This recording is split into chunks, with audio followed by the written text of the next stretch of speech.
ഒരില പൊഴിയും കാലം. പ്രഭാത ഭക്ഷണത്തിനെത്തവേ ഹോംസ് നല്ല ഉത്സാഹത്തിലായിരുന്നു. പുതിയ കേസുകളെക്കുറിച്ച് വാട്സൺ തിരക്കി. ഹോംസ് പറഞ്ഞു, ഒരു മാസത്തെ അലസതയ്ക്ക് ഒരു ഉണർവ് വന്നിട്ടുണ്ട്. ഹോംസ് പറഞ്ഞപ്പോൾ വാട്സണും ഉത്സാഹമായി. എന്റെ സഹായം എന്തെങ്കിലും? ഭക്ഷണം കഴിഞ്ഞ് ഹോംസ് ഒരു കത്ത് പുറത്തെടുത്തു. നീൽ ഗിബ്സൺ എന്ന സ്വർണ രാജാവിനെ അറിയുമോ? ഹോംസ് ചോദിച്ചു. American senator. സ്വർണ പ്രഭുവായാണ് അയാളുടെ പ്രസിദ്ധി. 5 വർഷം മുൻപ് ഹാംഷെയറിൽ എസ്റ്റേറ്റ് വാങ്ങി. ഭാര്യയ്ക്കൊരു ഗ്രഹപ്പിഴയുണ്ടായി. അതറിയാം, വിശദമായ വിവരങ്ങൾ അറിയില്ല.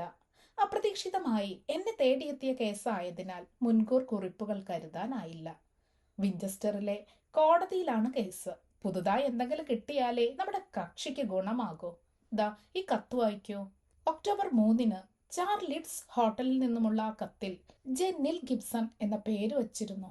അങ്ങേയറ്റം ഉത്തമയായ ഒരു യുവതിയെ മരണത്തിന് എറിഞ്ഞു കൊടുക്കാൻ കഴിയില്ലെന്ന ആമുഖത്തോടെ തുടങ്ങുന്ന കത്തിൽ ശ്രീമതി ഡൺബാർ നിരപരാധിയാണെന്നും താങ്കൾക്കത് ബോധ്യമുണ്ടല്ലോ എന്നും ഒരു പാവയെപ്പോലും നോവിക്കാൻ മനസ്സ് വരാത്തവളാണെന്നും എന്നിൽ നിന്ന് ഞാൻ ഉദ്ദേശിക്കാത്ത വിധം വല്ല തെളിവും താങ്കൾക്ക് കണ്ടെത്താൻ കഴിഞ്ഞേക്കുമെന്നും അവൾക്ക് വേണ്ടി എന്ത് സഹായത്തിനും ഒരുക്കമാണെന്നും 11 മണിക്ക് തന്നെ നേരിൽ വന്ന് കണ്ടുകൊള്ളാമെന്നും എഴുതി കത്ത് പൂർത്തിയാവുന്നു. ഹോംസ് പറഞ്ഞു, ആ നീൽ ഗിബ്സനെ കാത്താണെന്റെ ഇരിപ്പ്. അദ്ദേഹം വീണ്ടും പൈപ്പ് നിറച്ചു. ഞാൻ ചുരുക്കി പറയാം, ഹോംസ് പറഞ്ഞു. ഈ ലോക വമ്പൻ പണക്കാരൻ ആളൊരു ക്രൂരനാണെന്നാണ് എന്റെ നിഗമനം. പക്ഷെ ഭാര്യയെക്കുറിച്ച് മനസ്സിലാക്കിയിട്ടില്ല. യൗവനം കൈവിട്ടു തുടങ്ങിയ അവർക്ക് 2 കുഞ്ഞുങ്ങൾ. ഒരു സുന്ദരിയായ അധ്യാപിക കുട്ടികളെ പഠിപ്പിക്കാൻ ഒപ്പമുണ്ട്. ചരിത്ര പ്രധാനമായൊരു തോട്ടത്തിന് മധ്യേയുള്ള അഭിജാത ഗൃഹം.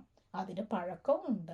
ഇവിടുത്തെ ഗൃഹനാഥ 1/2 മൈൽ മാറി വെടിയേറ്റ് വീണു. തലയിലാണ് പരിക്ക്. രാത്രി വൈകിയാണ് അറിയുന്നത്. രാത്രി വേഷവും ഒരു ടവലും പുതച്ചിരുന്നു. കൊല ചെയ്ത ആയുധമോ തെളിവോ ഇല്ല താനും. വേട്ട നായ്ക്കളെ സൂക്ഷിക്കുന്നവനാണ് ആദ്യം ഇത് കണ്ടത്. പോലീസും ഡോക്ടറും എത്തി പരിശോധിച്ച് വീട്ടിൽ കിടത്തി. ആ അധ്യാപികയുടെ പങ്ക്? ഉണ്ടയൊഴിഞ്ഞൊരു കൈത്തോക്കാണ് സംശയത്തിന് ആധാരം. ആ സ്ത്രീയുടെ തുണി അലമാരയ്ക്കുള്ളിലെ. ഹോംസിന്റെ ശ്രദ്ധ മാറിയ പോലെ. അതെ, അവിടെ കണ്ടു വാട്സൺ. സുന്ദരിയായ കൊലയാളിയും ഈ വീട്ടമ്മയും രാത്രി അവിടെ കണ്ടുമുട്ടാൻ തീരുമാനിച്ച കുറിപ്പുമുണ്ട്. സംഭവം നടന്ന തോർ പാലത്തിനരികിൽ ഇവൾ എത്തിയതായി ഒരു ഗ്രാമവാസി പറയുന്നു. അവൾ സമ്മതിക്കുന്നു. അപ്പോൾ അവൾ തന്നെ. സംശയം ബാക്കി, ഹോംസ് പറഞ്ഞു. വീതിയുള്ള ആ കൽപാലത്തിന് ഇരുവശവും നടപ്പാത. ഇതാ നമ്മൾ നോക്കിയിരുന്ന കക്ഷി വരുന്നുണ്ട്. മാർലോ ബേറ്റ്സ്, എലുമ്പൻ ശരീരത്തിനുടമ. ഇരിക്കൂ, ഹോംസ് പറഞ്ഞു. സമയ ചുരുക്കമുണ്ട്. എനിക്കറിയാം. അയാൾക്ക് ശ്വാസ തടസ്സമുള്ളതായി തോന്നി. എന്റെ മുതലാളി ഗിബ്സൺ വരും. ഹോംസ്, അയാൾ ഭയങ്കരനാണ്. പറയാതിരിക്കുന്നത് എങ്ങനെ? അയാളുടെ സെക്രട്ടറി ഫർഗൂസൺ പറഞ്ഞതാണ്. ഞാൻ ഗിബ്സന്റെ മാനേജറാണ്. ആ പദവി എനിക്കിനി വേണ്ട. പുറമെ കരുണയുടെ വേഷം കെട്ട്, അകത്ത് ക്രൂരത. അവരുടെ മരണം. ആ ബ്രസീൽക്കാരി, അവർ മരിച്ചതെങ്ങനെ? അറിഞ്ഞുകൂടാ. ആ സ്ത്രീ അയാളെ അതിരുകടന്ന് സ്നേഹിച്ചു. സൗന്ദര്യം മങ്ങവേ അയാൾ അവരെ വെറുത്തു. ആ വേഷം കെട്ടുകാരനെ വിശ്വസിച്ചേക്കരുതെന്ന് പറയാനാണ് ഞാൻ വന്നത്. അയാൾ ഉടനെ എത്തും. ഞാൻ വന്ന കാര്യം അറിയരുത്, പോട്ടെ. അയാൾ ദുരിശപ്പെട്ടിറങ്ങി മറഞ്ഞു. അയാൾ വരട്ടെ, ഹോംസ് പറഞ്ഞു. മണി 11. ഗോവണിയിൽ ആ സമ്പന്നന്റെ കാൽപെരുമാറ്റം. അയാൾ കടന്നു വന്നു. ആകൃതിയിൽ നിന്നു തന്നെ അയാളുടെ ലോഭവാസന ഹോംസ് വായിച്ചെടുത്തു. ഏകദേശം ലിങ്കന്റെ ശരീരപ്രകൃതിയുള്ള ഒരു വിരുദ്ധ പ്രകൃതൻ. അയാളുടെ കൗശല കണ്ണുകൾ. ഇടം വലം തിരിഞ്ഞ് ഹോംസ് വാട്സനെ പരിചയപ്പെടുത്തവേ ഒരു അലക്ഷ്യഭാവം. അയാളിരുന്നു. ഹോംസ്, എനിക്ക് പണം പ്രശ്നമല്ല. ആ നിരപരാധി സ്ത്രീയെ രക്ഷിക്കണം. എത്ര പണം എരിച്ചു കളയാനും ഒരുക്കം.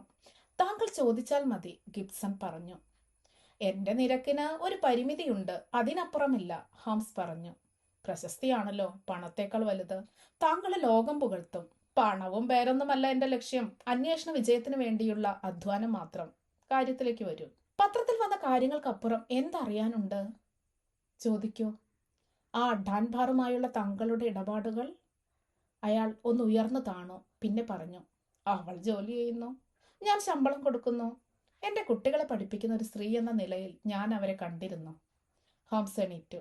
സമയം കളയാനില്ല. പ്രയോജനമുള്ള ഒരുപാട് ജോലികളുണ്ട്. വന്ദനം. അയാളും എണീറ്റു. എന്റെ കേസ് വേണ്ടെന്നാണോ? അല്ല. ശരിയായ വിവരം തന്നാലേ കേസ് മുന്നോട്ട് പോകൂ. ഞാൻ കള്ളം പറഞ്ഞെന്നാണോ? ഞാൻ അങ്ങനെ പറഞ്ഞില്ലെന്ന് മാത്രം. ഹോംസ് എണീറ്റു. അയാൾ ക്രൗര്യത്തോടെ കൈ ഞെരിക്കവേ ഹോംസ് ചിരി തൂകി പൈപ്പിലേക്ക് കൈനീട്ടി. ഗിബ്സൺ, പ്രാതൽ കഴിഞ്ഞുള്ളൊരു വ്യായാമം ആവശ്യമെങ്കിൽ ഒന്ന് നടന്നോളൂ, ഒപ്പം ചിന്തിക്കുകയും നന്ന്. അയാൾ അടങ്ങി. എങ്കിലും പറഞ്ഞു, താങ്കൾക്ക് ഇഷ്ടം പോലെയാകാം. വലിയ കേമന്മാരോട് ഞാൻ ഇടഞ്ഞിട്ടുണ്ട്, ആരും ഗുണം പിടിച്ചിട്ടില്ല. പക്ഷെ ഞാൻ ബാക്കി നിൽക്കുന്നു. താങ്കൾ ഒരുപാട് മനസ്സിലാക്കാനുണ്ട്. ഹോംസ് പുഞ്ചിരി തൂകി. അയാൾ നിശബ്ദം പുറത്തിറങ്ങവേ ഹോംസ് ഒരു പുകയൂതി വിട്ടു. വാട്സൺ പറഞ്ഞു, അയാൾ എന്തും ഒതുക്കിയെടുത്തു കളയാമെന്ന ധാരണയിലാണെന്ന് തോന്നുന്നു. ബാറ്റ്സ് അത് പറഞ്ഞിരുന്നു. എനിക്കും തോന്നി, ഹോംസ് പറഞ്ഞു. ഡൺബാറുമായി അയാൾക്കുള്ള ഇടപാട് എങ്ങനെ വ്യക്തമാകാൻ? വാട്സൺ ചോദിച്ചു. മരിച്ച ഭാര്യയോടല്ല, കുറ്റക്കാരിയെന്ന് കണ്ടവളോടാണ് അയാൾക്ക് അനുകമ്പ. ഈ 3 കക്ഷികളെയും കൂട്ടിയിണക്കി വായിച്ചെടുക്കണം. വീട്ടിലെന്ന് കണ്ടപ്പോൾ അയാൾ പത്തി താഴ്ത്തിയത് കണ്ടില്ലേ? അയാൾ വീണ്ടും വരും. ദാ ബെൽ വന്നു. ഹലോ ഗിബ്സൺ, താങ്കൾ എത്താറായെന്ന് പറഞ്ഞ് നാക്ക് വെച്ചതേയുള്ളൂ. അയാളുടെ മുഖത്ത് അഹങ്കാര സ്പർശമേയില്ല. താൻ കാര്യം നേടാൻ താഴ്ന്നു കൊടുക്കാമെന്ന് തോന്നിയ മട്ട്. ഹോംസ്, അപ്പോഴത്തെ ക്ഷോഭത്തിൽ ഞാൻ ചിലത് പറഞ്ഞു. താങ്കൾ സത്യം കണ്ടെത്തേണ്ടതുണ്ട്. എങ്കിലും ഡൺബാറും ഞാനുമായുള്ള ബന്ധത്തിന് എന്താണ് പ്രസക്തി? ഉത്തരം ഞാനല്ല പറയേണ്ടത്, ഹോംസ് പറഞ്ഞു. രോഗിയെങ്കിൽ ഡോക്ടറോട് തുറന്നു തന്നെ പറയണം. ചില രഹസ്യങ്ങൾ ഉണ്ടായേക്കാം. സ്ത്രീകളുമായി ബന്ധമുള്ളതാകുമ്പോൾ മാനവും നോക്കേണ്ടി വരും. താങ്കൾക്ക് ചോദിക്കാം, എന്തറിയണം? സത്യം. അയാൾ പറയാനുള്ളത് മനസ്സിൽ ഉറപ്പിക്കും പോലെ തോന്നി.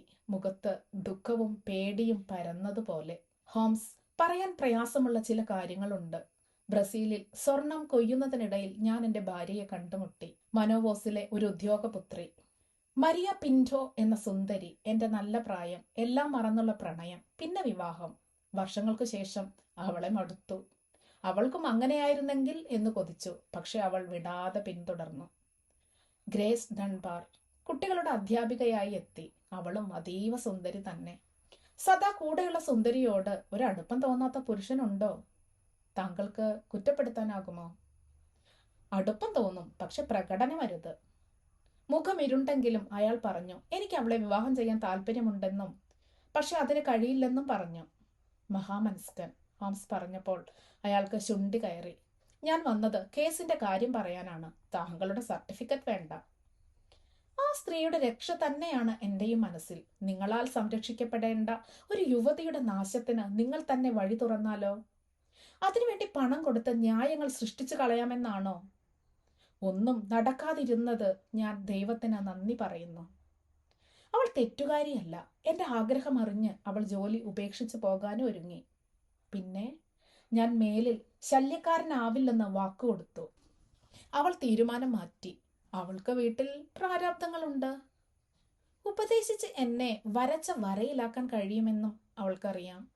ബിസിനസ് എതിരാളികളോട് എതിരിട്ടും അവർക്ക് നഷ്ടം വരുത്തിയും ഒരാൾ വാരിക്കൂട്ടുന്നത് ധാർമ്മികമല്ലെന്നവൾ പറഞ്ഞു. എന്റെ ചെയ്തികളെ സ്വാധീനിച്ചു നിർത്തി അവൾ കഴിഞ്ഞുകൂടി. അവളുടെ ഉള്ളു തൊട്ടറിയാൻ എനിക്കായില്ല. എന്റെ ഭാര്യയ്ക്ക് അസൂയ ഉണ്ടാവുക സ്വാഭാവികം.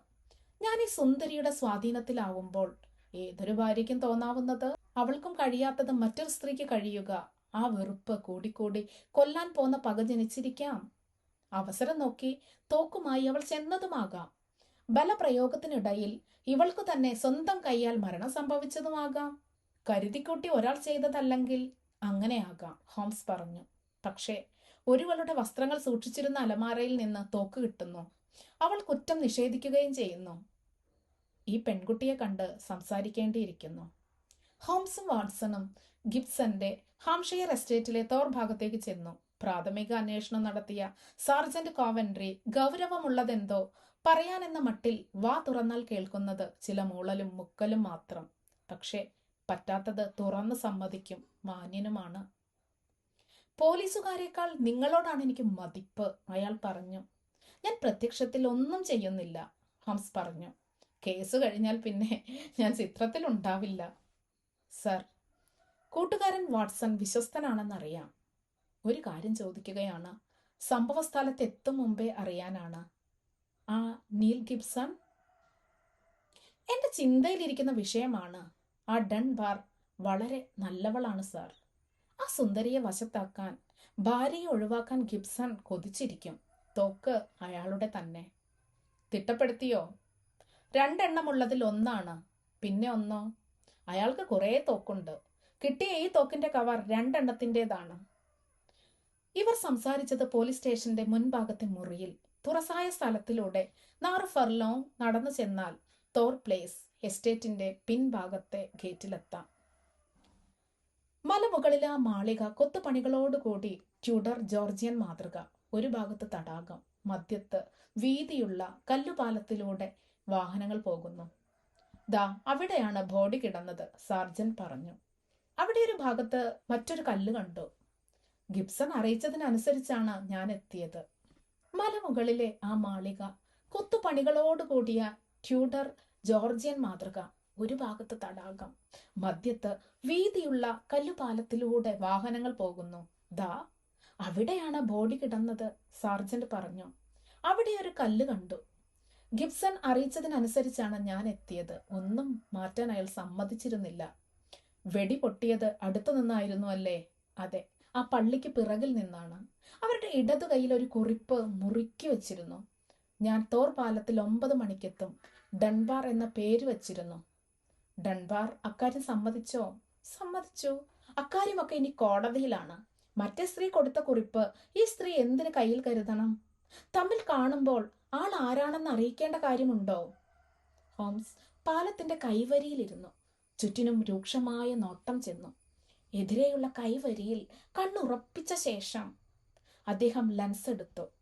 ഈ കൈവരിയിൽ താഴെ ഒരിടത്ത് പൊട്ടൽ കാണുന്നുണ്ടല്ലോ. യാത്രക്കാർ പൊട്ടിച്ചതാകും സാർ. ഭാരം പ്രയോഗിച്ചുള്ള പൊട്ടലാണ്, പോലീസുകാരൻ പറഞ്ഞു. ഒരിടത്തും കാൽ വടിവ് തെളിഞ്ഞിരുന്നുമില്ല. നമുക്കിനി ആ വീട്ടിലേക്ക് കയറാം, ഹോംസ് പറഞ്ഞു. അത് കഴിഞ്ഞ് വിഞ്ചസ്റ്ററിലെത്തി ഡാൻബാറിനെ കാണണം. ഗിബ്സൺ വീട്ടിലെത്തിയിട്ടില്ല. അയാൾക്ക് മുമ്പ് ഹോംസിനെ ചെന്നു കണ്ട ബാറ്റ്സ് ഉണ്ട്. ഗിബ്സന്റെ തോക്ക് ശേഖരം ബാറ്റ്സ് തുറന്നു തന്നു. മേശവലിപ്പിൽ സദാ നിറത്തോക്ക് കരുതി വച്ചിട്ടുള്ള ഗിബ്സന് ശത്രുക്കൾ ഉണ്ടെന്നത് സ്പഷ്ടം.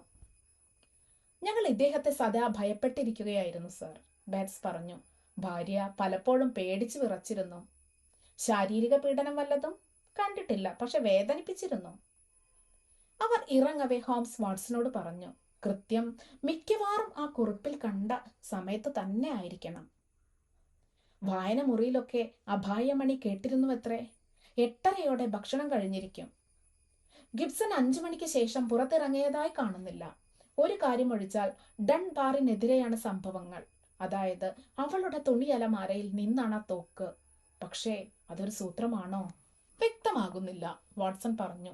നോക്കൂ വാട്സൺ, കരുതിക്കുട്ടി കൊല ചെയ്തയാൾ സ്വന്തം വസ്ത്രങ്ങൾക്കിടയിൽ അലമാരയിൽ ആയുധം ഒളിപ്പിച്ചു വെക്കുമോ? ആരോ അവിടെ കൊണ്ടുവച്ചതായാലോ? അവർ അന്നു രാത്രി വിഞ്ചസ്റ്ററിൽ തന്നെ തങ്ങി. പിറ്റേന്ന് ഡൺബാറിന്റെ അഭിഭാഷകനുമൊത്ത് അവളെ തടവു മുറിയിൽ സന്ദർശിച്ചു. വശ്യതയാർന്ന അവൾ ആ സമ്പന്നനെ ആകർഷിച്ചതിൽ അത്ഭുതത്തിന് വകയില്ല. അയാളെ തന്റെ വരുതിയിലാക്കാനുള്ള സിദ്ധി അവളിൽ കുടികൊള്ളുന്നുമുണ്ട്. അതിനു ചേർന്ന ആജ്ഞാശക്തിയുള്ള നേത്രം, ഉയരമുള്ള ഇരുണ്ട ശരീരം. അവരെ കണ്ടതും അവളിൽ നിന്ന് പ്രത്യാശയുടെ കിരണങ്ങൾ. ഉണ്ടായ സംഭവം ഗിബ്സൺ പറഞ്ഞിരിക്കാം, അവൾ പറഞ്ഞു. ഉള്ളതുള്ളതുപോലെ കോടതിയെ ബോധിപ്പിച്ചുവോ? ഹോംസ് ചോദിച്ചു. സത്യം പുറത്തു വരാൻ സഹകരിക്കാമോ? ഞാൻ ഒന്നും ഒളിക്കില്ല, അവൾ പറഞ്ഞു. ഗിബ്സന്റെ ഭാര്യയും നിങ്ങളുമായിട്ട്? ഹോംസ് ചോദിച്ചു. അവർ ഭർത്താവിനെ അതിരുകടന്ന് സ്നേഹിച്ചു. അത്രയ്ക്കും എന്നെ വെറുത്തു. തെറ്റിദ്ധരിച്ചിട്ടാകാം. ഞാനും ഗിബ്സനുമായുള്ള ശരിയായ ബന്ധം അവർക്ക് മനസ്സിലാക്കാൻ കഴിയാത്തതുമാകാം. ഈ അവസ്ഥ മനസ്സിലാക്കി ഞാൻ വിട്ടുപോകേണ്ടിയിരുന്നു. എന്നിരുന്നാലും ഇവർ തമ്മിലുള്ള അസുഖം നിലനിൽക്കും. തുടർന്നുണ്ടായത് ഞാൻ പറയാം, നിങ്ങൾ കണ്ടെത്തുക, അവൾ പറഞ്ഞു. അന്നു രാവിലെ ആ കുറിപ്പ് എനിക്ക് കിട്ടി.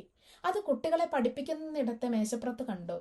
തോർ പാലത്തിൽ സന്ധിക്കണമെന്നും പ്രധാനപ്പെട്ട സംഗതിയാണെന്നും അതിനുള്ള എന്റെ മറുപടിയെക്കുറിച്ച് അവർ പറഞ്ഞിരുന്ന പ്രകാരം തോട്ടത്തിലെ സൺ ഡയലിൽ വെച്ച് എനിക്കുള്ള കുറിപ്പ് സൂക്ഷിക്കരുതെന്നും പറഞ്ഞിരുന്നു. ഞാൻ കത്തിച്ചു കളഞ്ഞു. നിങ്ങൾ കൊടുത്ത കുറിപ്പ് അവർ സൂക്ഷിച്ചു വച്ചു? ഹോംസ് ചോദിച്ചു. ആ കുറിപ്പ് അവർ മരിക്കുമ്പോൾ കയ്യിൽ മുറുകെ പിടിച്ചിരുന്നു. പിന്നീട് ഞാനതറിഞ്ഞ് ഞെട്ടിപ്പോയി. ഞാൻ ആ പാലത്തിനടുത്തെത്തവേ അവർ കാത്തു നിന്നിരുന്നു. സത്യത്തിൽ അവർ എന്നെ വെറുത്തിരുന്ന കാര്യം അപ്പോൾ ബോധ്യപ്പെടുകയായിരുന്നു. അവർ ഒരു ഭ്രാന്തിയെപ്പോലെയായി. അവർ പറഞ്ഞ വാക്കുകൾ ഞാൻ ഉപേക്ഷിക്കുന്നു. അത് കേട്ട് ചെവിയും പൊത്തി ഞാൻ ഓടി. അവർ അവിടെ നിന്ന് തെറിയഭിഷേകം തുടർന്നു. വെടിയച്ചയൊന്നും കേട്ടിരുന്നില്ല. അപകട അലാറം കേൾക്കെ ഞാനും മറ്റുള്ളവർക്കൊപ്പം മുറിയിൽ നിന്ന് ഇറങ്ങി ഓടിച്ചെന്നു. ഗിബ്സൺ പാലത്തിനടുത്ത് നിന്നു. അപകട അലാറം കേൾക്കെ ഞാനും മറ്റുള്ളവർക്കൊപ്പം മുറിയിൽ നിന്ന് ഇറങ്ങി ഓടിച്ചെന്നു. ഗിബ്സൺ പാലത്തിനടുത്തു നിന്ന് വരുന്നുണ്ടായിരുന്നു. അദ്ദേഹം തന്നെ പോലീസിനെയും അറിയിച്ചു. നല്ല തന്റേടിയെങ്കിലും ഗിബ്സൺ ആകെ ഉലഞ്ഞിരുന്നു. ആ കൈത്തോക്ക് എങ്ങനെ വന്നു? തലേന്ന് രാവിലെ വരെയും അങ്ങനെയൊന്ന് ആ അലമാരയിലില്ല. ആരോ വച്ചതാകാം. ആകാം, അവൾ പറഞ്ഞു. ഞാൻ ഭക്ഷണത്തിനിരുന്നപ്പോഴോ കുട്ടികളെ പഠിപ്പിക്കുമ്പോഴോ അത് നടന്നു. വേറെ വല്ലതും? ഹോംസ് ചോദിച്ചു. ആ പാലത്തിന്റെ കൈവരിയിൽ പൊട്ടലുണ്ട്. അവിടെ വല്ല സംഘട്ടനവും നടന്നതായി? പൊട്ടലുണ്ടായെങ്കിൽ എന്തെങ്കിലും നടന്നിരിക്കാം, അവൾ പറഞ്ഞപ്പോൾ ഹോംസിന്റെ മുഖത്ത് ചില ഭാവഭേദങ്ങൾ മിന്നിമറഞ്ഞു. വാട്സൺ, നമുക്കിറങ്ങാം, ഹോംസ് പറഞ്ഞു. ഡൺബാറിനെയും വക്കീൽ കങ്സിനെയും നമുക്ക് കാര്യങ്ങൾ വഴിയെ അറിയിക്കാം. ഇരുളിൽ ഒരു മിന്നലാട്ടം കാണുന്നുണ്ട്. തോർ പ്ലേസിലേക്കുള്ള ഫസ്റ്റ് ക്ലാസ് യാത്രക്കിടയിൽ അക്ഷമയുടെ നെല്ലിപ്പടിയിലായിരുന്നു ഹോംസ്. വാട്സന്റെ കാൽമുട്ടിലേക്ക് കുനിഞ്ഞ് ഹോംസ് ചോദിച്ചു, തോക്ക് കരുതിയിട്ടുണ്ടല്ലോ? അസ്വസ്ഥ ചിത്തനാകവേ ഹോംസ് അത് കരുതാറില്ല. പക്ഷേ വാട്സൺ കരുതും. ഹോംസ് വാട്സണിൽ നിന്ന് തോക്ക് വാങ്ങി തുറന്ന് പരിശോധിച്ച ശേഷം പറഞ്ഞു, ഈ തോക്കാണിനി താരം. കളി പറയുന്നോ? ഒരു പരീക്ഷണം. അതിലെ ഒരു ഉണ്ട നീക്കി പകരം 5 ഉണ്ട കയറ്റി വെച്ചു. ഇപ്പോൾ ഭാരം കൂടി. വാട്സൺ ഒന്നും മനസ്സിലായില്ല. അവർ ആ സാർജന്റിന്റെ വീട്ടിലെത്തി. തെളിവ് കിട്ടിയോ? അയാൾ ചോദിച്ചു. വാട്സന്റെ കൈത്തോക്കുണ്ട്, കുറച്ച് നൂല് വേണം, ഹോംസ് പറഞ്ഞു. ഒരു കടയിൽ നിന്ന് അത് കിട്ടി. സാർജന്റ് മുത്ത് അവർ നടന്നു നീങ്ങവേ സൂര്യൻ മറഞ്ഞു തുടങ്ങി. ചതുപ്പുകളിൽ സായാഹ്ന പ്രഭ. ദുരന്ത സ്ഥലത്തെത്തി. തോക്കിന്റെ ഒരറ്റത്ത് നൂൽ കെട്ടിയിരുന്നു. മൃതദേഹം എടുത്തുമാറ്റിയ സ്ഥലം സാർജന്റ് പറഞ്ഞ പ്രകാരം കുറിച്ചു. ഒരു കല്ല് തപ്പിയെടുത്തു. തോക്കിൽ കെട്ടിയ നൂലിന്റെ മറ്റേ അഗ്രം കല്ലിൽ കെട്ടി. പാലത്തിന്റെ കൈവരിയോട് ചേർന്ന് വെള്ളത്തിലേക്ക് നിൽക്കും വിധം താഴ്ത്തി. കൈത്തോക്ക് കയ്യിൽ പിടിച്ച ഹോംസ് നിന്നു. ചരടിനും മുറുക്കം വന്നു. തോക്ക് നെറ്റിയോളം ഉയർത്തവേ ചരടിന് മുറുക്കം കൂടി. പിടിവിട്ടു. കല്ല് കൈവരിയിൽ തട്ടി അവിടെ മടർന്ന വെള്ളത്തിൽ താണു. ഒപ്പം തോക്കും. സാർജന്റ് ഒരു നങ്കൂരം താഴ്ത്തി, എന്റെ സ്നേഹിതന്റെ തോക്കെടുത്ത് കൊടുക്കണേ. അതിന്റെ കൂടെ ഗിബ്സന്റെ ഭാര്യ താൻ സ്വയം വെടിവെക്കാൻ ഉപയോഗിച്ച തോക്കും കല്ലും ചരടും കാണും. ഗിബ്സനെ രാവിലെ കാണാം. എന്നിട്ട് ഡൺബാറിന്റെ കാര്യം. ആ ഗ്രാമത്തിലെ സത്രത്തിൽ രാത്രി വിശ്രമിക്കുക, ഹോംസ് പറഞ്ഞു. ഗിബ്സന്റെ ഭാര്യ ഡൺബാർ എന്ന ഗുണവതിയായ സ്ത്രീയെ തെറ്റിദ്ധരിച്ച് വകവരുത്താനായി സ്വന്തം ജീവൻ തന്നെ ഉപയോഗിച്ചു. തന്റെ ആത്മഹത്യ എതിരാളി കൊന്നതാക്കി മാറ്റാനുള്ള ഒരു ഗൂഢ ശ്രമമായിരുന്നു. ഭർത്താവിന്റെ അപ്രിയത്താൽ ജീവൻ ഒടുക്കുക അവരുടെ ലക്ഷ്യമായിരുന്നു. ഒപ്പം ആ അപ്രിയത്തിന് കാരണക്കാരി എന്ന് ആ സ്ത്രീ വിശ്വസിച്ചവളെ നശിപ്പിക്കലും. ആ സ്ത്രീ കൊടുത്ത കുറിപ്പ് നശിപ്പിക്കുന്ന കാര്യത്തിൽ ആദ്യമേ അവർ കരുതലെടുത്തു. തുടർന്ന് മറുപടി കുറിപ്പ് സൂക്ഷിച്ച് മരണസമയത്തും മുറുക്കി വെച്ചു. അവൾ വിളിച്ചു, ഞാൻ ചെന്നു എന്ന തെളിവുണ്ടാകാൻ. ഭർത്താവിന്റെ ഒരു തോക്ക് മുൻകൂറായി ഡൺബാർ അറിയാതെ അവളുടെ അരമാലയിലുമാക്കി വെച്ചു. ഒരു ഉണ്ട കളയാൻ എങ്ങോ ഒരു വെടിയും വെച്ച ശേഷം. എതിരാളി എത്തവേ തെറി അഭിഷേകത്താൽ അവളെ ഓടിച്ച ശേഷം എതിരാളി വെടിവെച്ചെന്ന് വരുത്താൻ നമ്മൾ ചെയ്തതുപോലെ ചരടിലും കല്ലിലുമായി കെട്ടിയ തോക്ക് ലക്ഷ്യസ്ഥാനത്ത് ചേർത്ത് വെച്ചുള്ള ഒച്ചയില്ലാത്ത വെടിയും കൈവിടലും. കൈവരിയിൽ തട്ടി തോക്ക് കെട്ടിയ കല്ല് വെള്ളത്തിലും. നമ്മളുടെ ഇടപെടൽ നല്ലവളായ ഒരുവളെയും ഭീകരനായ ഒരു ധനികനെയും രക്ഷിക്കാൻ ഉതകി. ദുഃഖത്തിന്റെ പാഠശാല ചിലപ്പോൾ നീൽ ഗിബ്സനെയും അതുപോലുള്ള ധനവാന്മാരെയും നേർവഴി നടത്തിച്ചേക്കും.